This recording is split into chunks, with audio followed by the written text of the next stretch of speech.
Queridos e queridas Nadnas, mais uma vez eu repito e é decoração. Muito obrigado. O apoio de vocês está sendo sensacional. Poder vir até aqui, colocar novos relatos, conversar com vocês, para mim está sendo um grande aprendizado. E eu peço que não reparem, mas a introdução desse vídeo será um pouco maior e bem diferente. Mas não se preocupem, no final terá um relato, pois é o objetivo que faz você vir até aqui, abrir o canal. Então, se achar que a minha conversa inicial está chata, é só correr, que mais à frente já chegará no relato.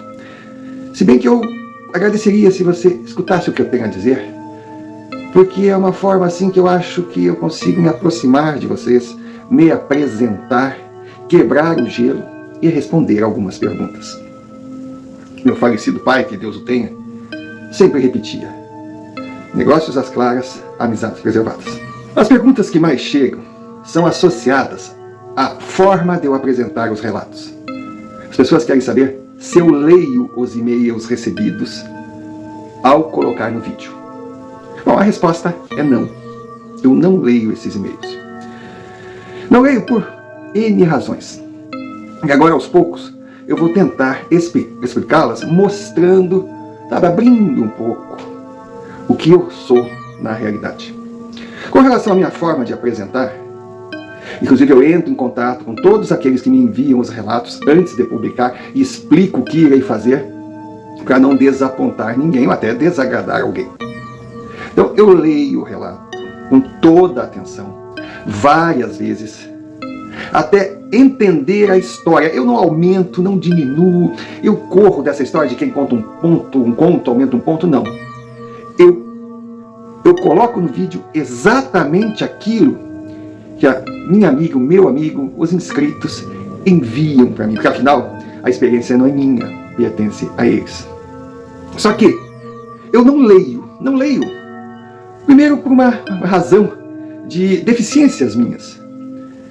Eu sou um cara que eu tenho uma voz meio estranha, eu reconheço, não tenho voz de locutor. E outra, eu tenho erro de fabricação, no L, no R. Ultimamente, depois de anos trabalhando, eu consegui melhorar mais um pouquinho. Antes eu falava que não, era uma coisa meio que encaixada. Só que eu acredito que se eu for ler, se tornará algo muito chato, monótono.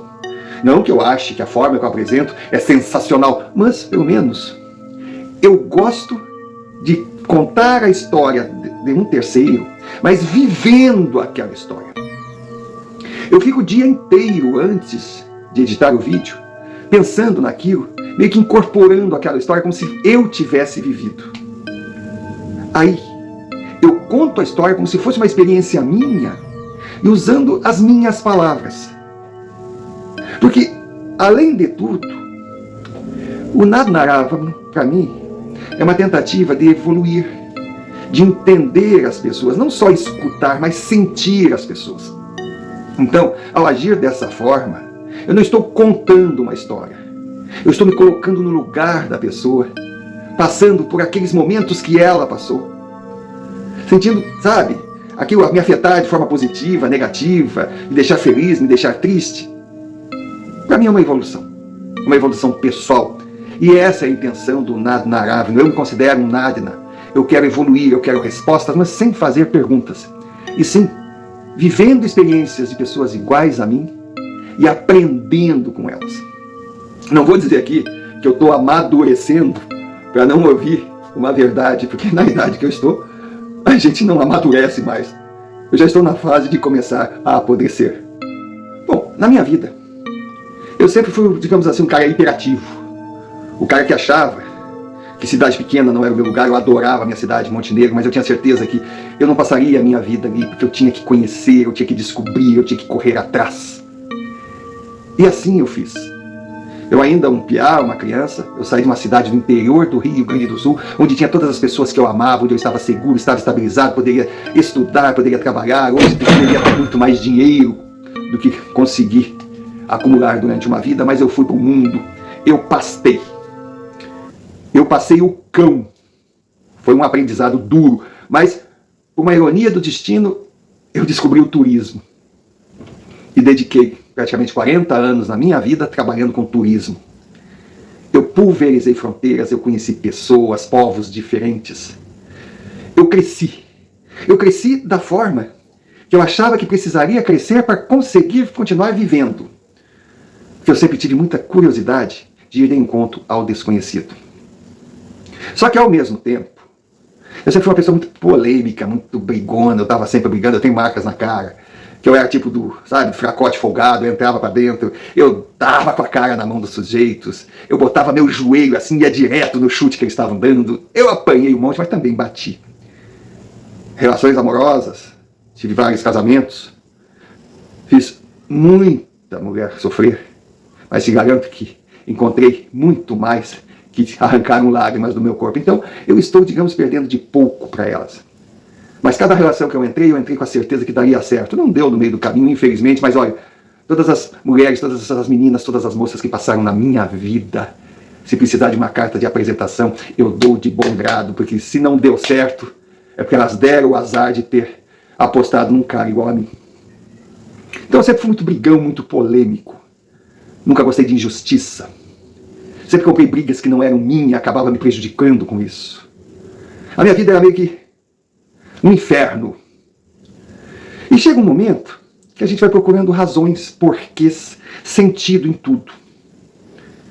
E eu percebi, não que tinha que dar um tempo querer mudar. Se eu disser que vou mudar, eu estaria mentindo para mim mesmo. Mas eu percebi que eu tinha que procurar trilhar outros caminhos. E eu sempre tive algumas paixões. A política, polêmica.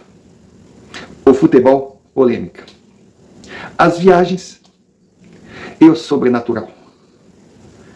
Então, eu tenho outro canal no YouTube, é o Sofá de Pobre. Até tenho medo de dizer a você que é inscrito aqui, que é o Nádina, que vá conhecer o Sofá de Pobre, que lá encontrará outro Romário. E não sei nem se iria se decepcionar, ou se iria gostar, ou se entenderia que são pessoas diferentes. Aquele Romário lá, ele ainda existe, mas eu estou tentando lapidar o sujeito. E lapidar aqui, com vocês, vivendo experiências, aprendendo, respirando, convivendo no dia a dia.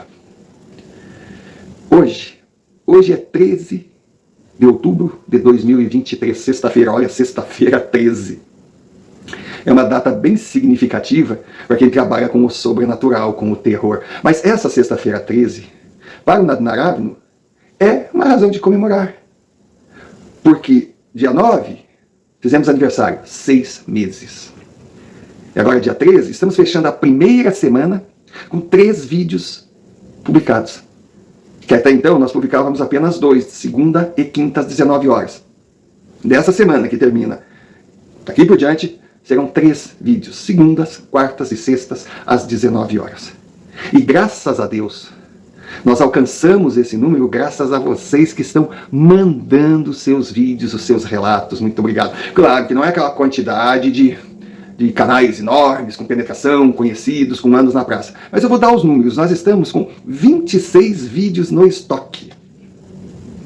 Sabe o que é isso? 26 dias à frente, 26 vídeos prontos para serem publicados. Ou seja, se nós fôssemos publicar semanalmente 2, olha aí a demora, né, de pessoas que nos enviaram, seria até uma falta de respeito. Demoraríamos praticamente 1 ano para colocar todos. 2 por semana, seriam 13 semanas. Cara, é muito tempo. É muito tempo. 13 semanas dá 3 meses e pouco. O ano foi exagerado. Mas assim nós queremos justamente mostrar o respeito que temos por cada um que nos envia o seu vídeo, o seu relato. Então temos 3 vídeos por semana, a 26. Nós já temos 8 semanas que, se não recebêssemos mais nenhum, o que não vai acontecer com certeza, com vídeos para publicar. Então esse número é sensacional para nós. É saber que nós temos o apoio. E espero que não decepcione vocês com a forma que eu relato as histórias que eu recebo. Eu quero crescer com vocês, eu estou crescendo com vocês. Eu quero interagir com vocês, eu quero aprender muito.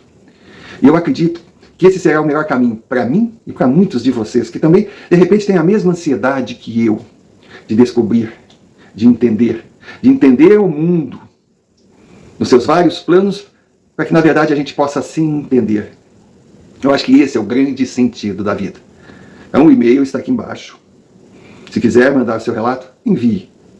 Eu não vou julgar, eu não vou mensurar se é verdade, mentira, assim, assado, não vou aconselhar, não.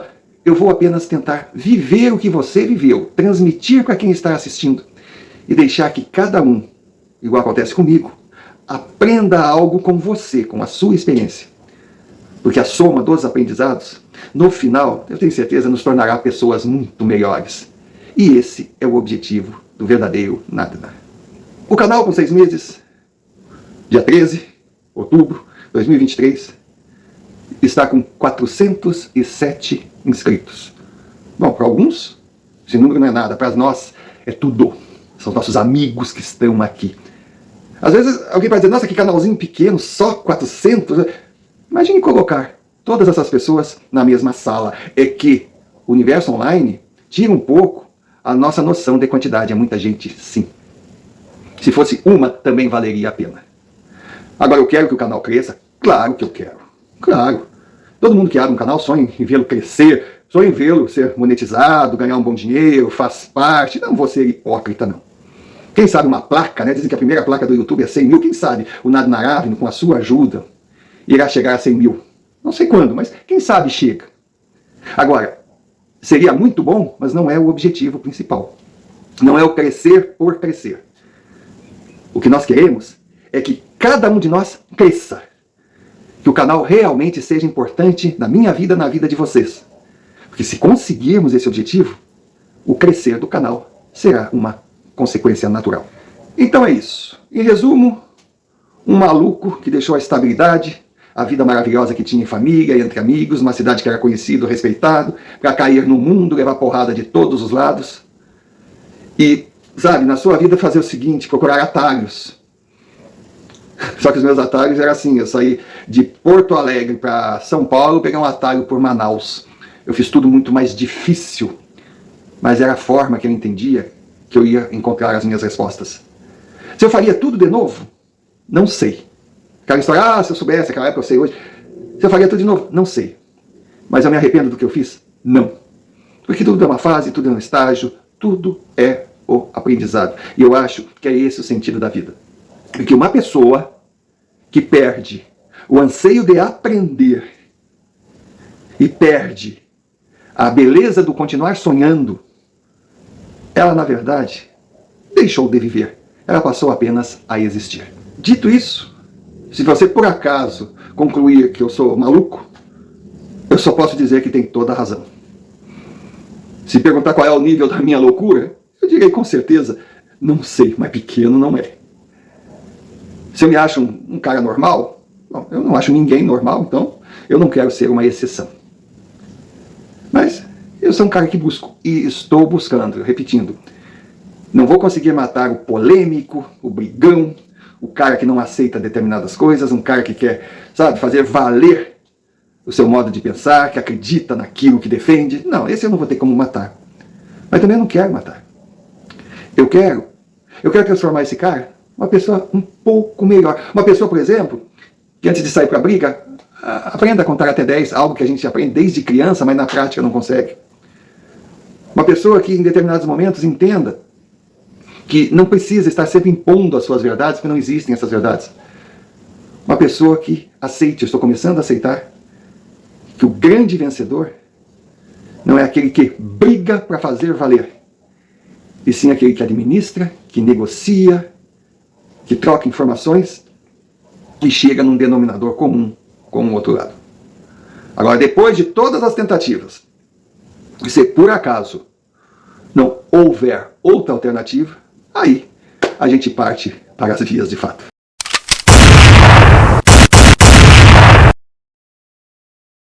O Ministério da Saúde adverte: por mais sublime, inteligente ou politicamente correto que possa parecer o dar a outra face, a atitude em algumas exceções poderá nos levar ao topo de uma cruz. Tenho por norma jamais judiar ou humilhar alguém, mas também não nasci para ser escarradeira de ignorância e prepotência. Quem é amigo de todo mundo acaba inimigo de si próprio. Então, muito obrigado pela atenção. Você tem todo o direito de concordar, discordar, me xingar. sabe? Pode se sentir decepcionado comigo. Enfim, quer colocar sua opinião? Coloque aqui nos comentários aqui embaixo. Vamos comentar, vamos interagir. De repente, eu tento responder todos que entram comigo. Às vezes eu não consigo. Não é porque eu tenho assim milhares, não vou mentir.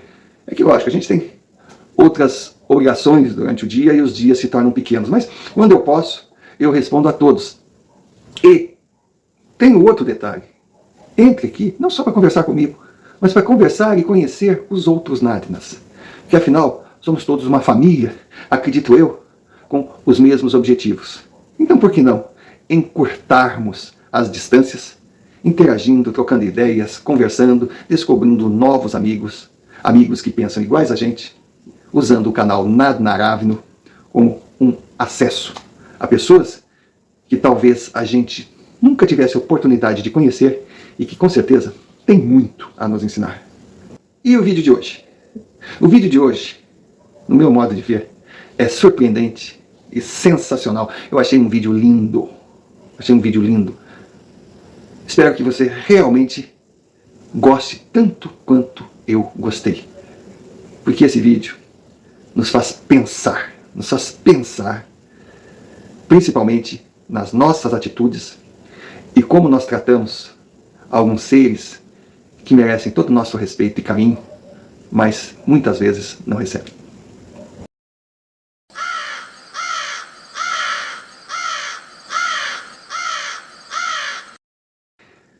Senhor Romário, meu nome é Cíntia, nome fictício. Claro que tem que ser respeitando, né, a única exigência que o senhor faz no canal. Para os amigos, Cíntia. No mercado, eu sou a doutora Cíntia. Uma médica, com carreira bem sucedida, posso dizer assim. A doutora Cíntia, ela sempre foi apaixonada por sua profissão e casou com um homem que nada tinha a ver com a área da saúde. Era um construtor, mas um homem maravilhoso. Pelo menos a doutora Cíntia, peço desculpas de estar sempre falando assim, tipo, na terceira pessoa, ela. É uma mania que eu tenho, talvez no decorrer eu pare e use a primeira pessoa do singular. Mas nós éramos, olha eu com a primeira do plural, mas chega de confundir. Éramos um casal maravilhoso que nos completávamos por ter uma característica que sempre afastaria outros pretendentes. Nós nos dedicávamos ao trabalho e tínhamos muito pouco tempo para a família. Assim, um não cobrava atenção do outro. Nas raras vezes que estávamos juntos, desfrutávamos de cada minuto, mas quando eu falo raras vezes, não é força de expressão. E por incrível que pareça, numa relação dessas, corrida, em que os dois chegavam em casa, tomavam um banho, jantavam, um beijinho na testa, boa noite, meu amor, mas eis que, numa dessas noites maravilhosas que nós tivemos, foi gerada a minha querida filha, a Rebeca. Nossa, a Rebeca era o xodó do seu pai. A Rebeca era tudo para ele. E ele tinha os seus amores também, as suas prioridades. Primeiro a família, a sua filha. Depois vinha o trabalho. E depois eu tenho consciência que vinha eu e os gatos. Ele era apaixonado pelos seus gatos. Era impressionante. Ele tinha 2 gatos que, quando ele ficava um tempo em viagem, ele ligava: oi meu amor, como é que estão meus gatinhos? E a Rebeca, tá bem? Aí no final, se ele lembrasse, ele perguntaria como é que ele estava passando. Nós éramos felizes ao nosso jeito. Problemas financeiros nenhum. Educávamos a nossa filha, colocando em prática aquilo que aprendemos com os nossos pais. E a Rebeca era uma menina maravilhosa. Mas infelizmente, numa dessas viagens, ele não voltou para casa. Ele deixou uma viúva, uma menina e 2 gatos órfãos. Senhor Romário, até hoje eu me emociono. Eu só acredito porque eu testemunhei. Após a morte do meu marido, os 2 gatinhos começaram a definhar, ficaram amuados no canto e não duraram muito. Sempre escutei que são os cães que se apegam mais aos donos, mas com certeza existem exceções e eu tinha 2 dentro de casa. Os 2 gatinhos simplesmente desistiram de viver depois que perderam aquele que com certeza enxergavam como sendo seu pai.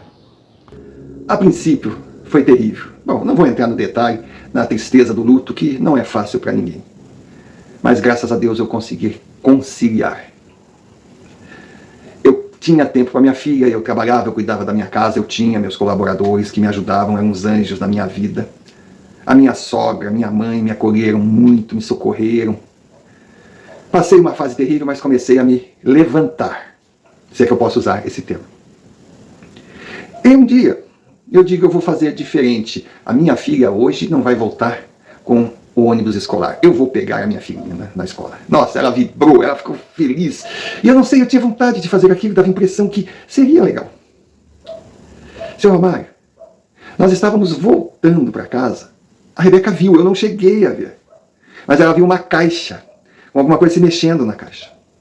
Mãe para, mãe para, mãe para, mãe para. Era uma avenida movimentada da cidade. Eu consegui parar. Aí fomos andando assim, chegamos na tal caixa. Seu Romário, 3 gatinhos. 3 gatinhos. Mas mal abriram os olhos, com certeza.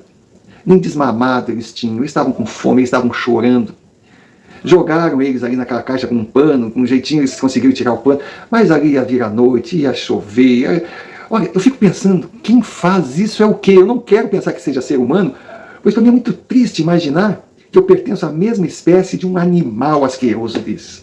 E a Rebeca no meu ouvido, mãe, vamos ficar com eles, vamos cuidar deles. Minha filha, não tem como, a gente não tem tempo, eu não tenho tempo de cuidar, mãe, eu cuido, eu pode deixar, eu cuido, imagina, uma menina de 6 anos, eu cuido, mãe, vamos levar para casa, vamos cuidar deles. Bom, chegou uma hora que eu perdi a paciência com a Rebeca e disse, não! No outro dia eu estava em pet, comprando brinquedos, comprando mamadeira, aprendendo alguns pontos, bem que eu já sabia muito, porque eu tinha herança de um marido, mas nunca tinha pego 3 desmamados. Aí como médica, não foi difícil seguir a trilha. Rebeca feliz. E eu, quando estava em casa, era minha obrigação, quando eu não estava, eu deixava para a Dona Maria, tadinha da Dona Maria, aquela mulher era um anjo. Dona Maria era minha sogra. Ela cumpria a obrigação. De 2 em 2 horas, tinha que ir lá pegar as criaturas e dar mamadeira. Aos poucos, eles foram crescendo, eles estavam com saúde. E aí eu cheguei para minha filha, bom, temos que batizá-los. Então vamos escolher os nomes. Quando ela foi dizer, mas presta atenção, isso eu aprendi com o teu pai, que nome de gato tem que ter final I. Que daí é mais fácil para eles associar o nome. Então vamos fazer o seguinte, eu vou dar o nome para 2. Aí peguei 2. Aí um terceiro, que era o menorzinho, vivia no colo da Rebeca. A Rebeca já tinha deixado claro, gostava dos 3, mas aquele ali era o xodó. Eu dizia, bom, então, filha, tu pensa num nome com final I, que eu penso em 2 nomes com final I. Aí, 2, 3 dias depois, passou, eu estava na sala, tomando um café, ela chegou e eu digo, e aí, filhinha, já pensou o nome? Eu já pensei o meu. Ah, qual é que é, mãe? Ó, esse aqui vai ser o Zumbi, e esse aqui vai ser o Caqui.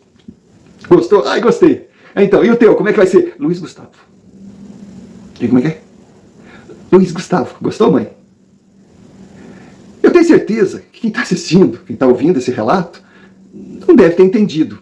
Mas eu vou explicar em se tratando de Rebeca. Não tentem entender. Então passou a ser o Luiz Gustavo. Aqueles 3 gatinhos se transformaram num monstro, em monstros, mas pensa num leopardo preto. Pensa em 2 onças. Pensa, mas onça macha, não sei se existe onço. Bom, pensa em 3 gatos gigantescos, mas eles eram os amores.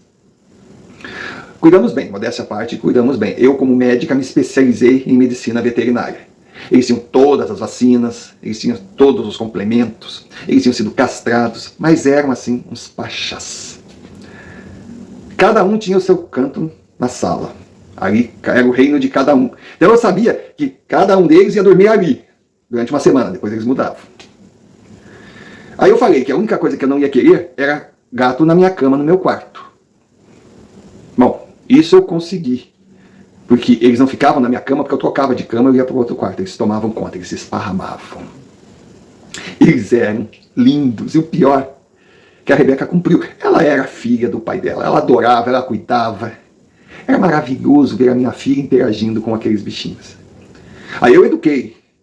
Eu chegava para eles e dizia, ó, tá vendo esse enfeite aqui, ó? Ai de vocês, que vocês quebrem e eu descubra quem foi. nunca aconteceu, porque eles não eram caguetes, um não entregava o outro. Eu só ficava olhando aquilo quebrado e dizia, pois é, eles se adonaram da casa. Seu Romário, a nossa vida transcorreu normalmente, até um final de tarde de domingo, que eu fui com Rebeca no cinema. Aí nós estávamos voltando, 6 e pouco, chuviscava.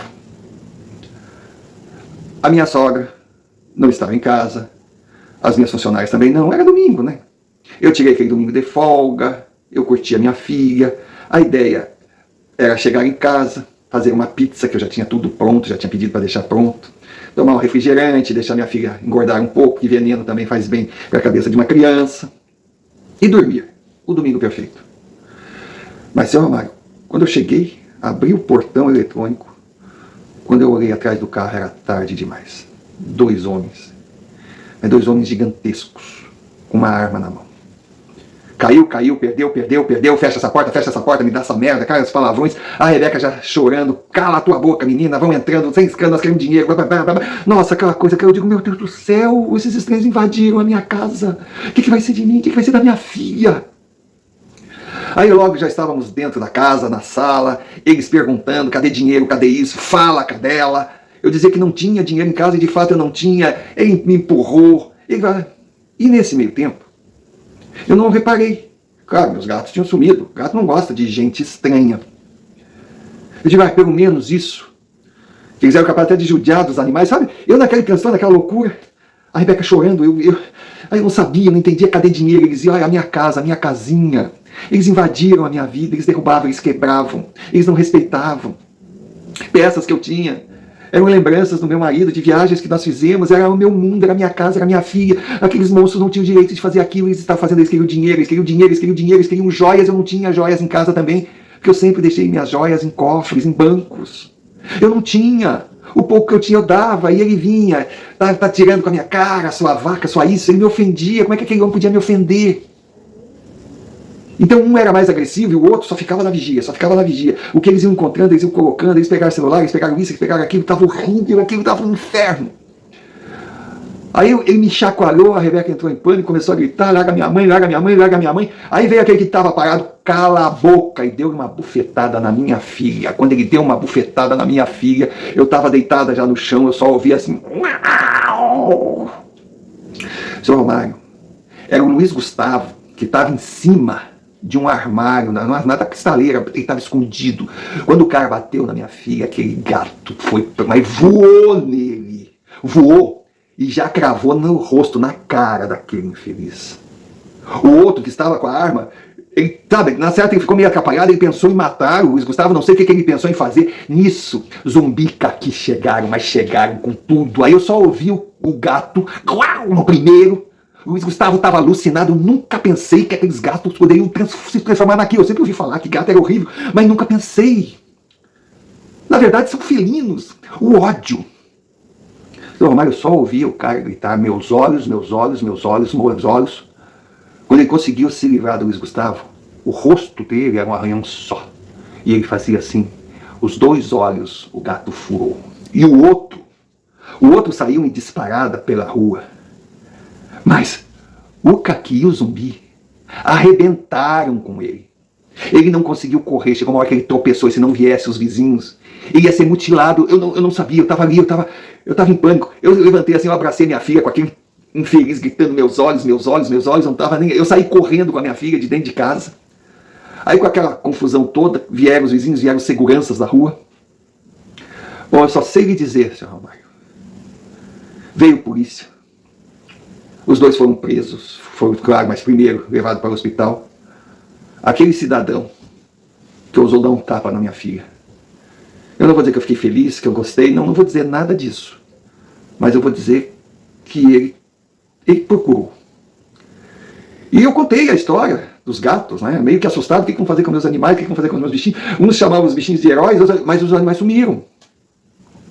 Eu digo, ai meu Deus, onde estão meus gatinhos e coisas? Daí começa aqueles trâmites legais, aquela polícia dentro da minha casa e mexe nisso, mexe naquilo, aquilo estava inferno, eu já ficava pensando, eu não vou mais morar aqui, eu vou pegar minha filha, eu vou me embora daqui, eu vou vender essa casa. Bom, É impressionante como vagabundos entram na casa, na vida das pessoas para destruir. Eu estava sem chão. Logo veio a minha família, veio meu irmão, veio minha mãe, veio minha sogra. Eu tinha consolo, mas eu estava apavorada. Eu não consegui trabalhar, eu fiquei em estado de choque, eu tive que ir na delegacia várias vezes. Rebeca também ficou num estado que ela tinha medo de sair na rua, tinha medo de chegar em casa, era terrível. E os gatinhos sumiram. A Rebeca ficava, Luiz Gustavo, eu chamava Zumbi, eu chamava Caqui. Será que eles estavam mortos? Será que eles saíram correndo em disparada depois do que aconteceu? Será que eles vão voltar? Meus gatinhos. Aí teve uma noite que eu estava em casa.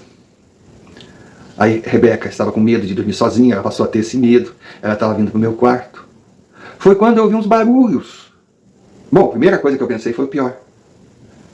Aí eu fui pé por pé, abri a porta quando eu chego na sala. Senhor Romário, eu tenho testemunho da minha filha. As luzes estavam apagadas, só tinha a luz do corredor e coisa, mas naquele local estava apagado. Senhor Romário, estava ali o meu marido. Ele ria para mim. Ele estava em pé, assim, no canto da sala. Tinha uma luz em torno dele e em volta dele os 3 gatos. Ele caminhou em nossa direção, a gente não ficou com medo, deu paz. Ele abaixou, pegou no ouvido da Rebeca e disse: tudo bem, meu amor, tudo bem, filhinha? Ela: pai, o senhor não tinha partido? Não, filhinha, eu jamais vou partir, eu sempre estarei com vocês. Aí deu um beijo nela. A Rebeca ficou assim, sem saber o que fazer. Ela estava, bom, se eu estava em choque, imagina. Aí ele chegou perto de mim e disse: meu amor, parabéns pela mulher que você está provando ser. Parabéns pela educação que está dando para nossa filha. E fique tranquila, ninguém mais vai perturbar vocês, porque vocês estão bem protegidas. Aí vem aqueles anjos da minha vida, aqueles 3 gatos lindos, começam a se envolver nas minhas pernas, a Rebeca já pegou o Luiz Gustavo, eu já abaixei assim para acariciar, agradecer aqueles anjos pelo que eles fizeram. Quando nós levantamos os olhos, meu marido não estava mais ali. Não, Sr. Romário, eu vou concluir de forma diferente. Ele estava ali, mas nós não conseguíamos mais enxergá-lo, porque ele prometeu que jamais iria partir. E ele era um homem de palavra.